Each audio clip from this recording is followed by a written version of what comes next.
Hello guys, we are here in SM North and today is December 25, 2025. Kasama natin si Dudu ngayon dito sa kart racing nila. My first time na magka-kart racing and ito yung kanilang price. Pagkatapos namin malaman kung anong gusto naming set, nag-register kami ng name namin doon kasi kailangan. And meron para silang parang a short briefing para malaman mo yung mga rules doon sa loob. And kung ano yung mga penalties kapag meron kang na-damage. Kailangan suotin ito bago gumamit ng helmet nila sa loob. And ito kaming dalawa. Racing to eh. Pero, go-go na to, wala nang atrasan. And ito na, nag-umpisa naman kami mag-race, pero bawal doon mag-video habang nag-race. Si Dodo ang unang panalo sa first round. Kaso siya rin ang panalo sa second round.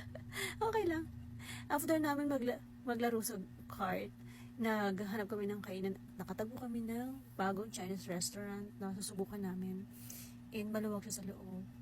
At malinis. Mabait din yung mga crew. Masasarap din yung pagkain.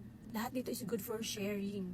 Kahit solo lang ang bilhin ninyo guys. Lahat ng solo na in-order namin, nagawa naming sharing. And mabibigla ka dahil hindi siya ganun ka-expensive pero masarap.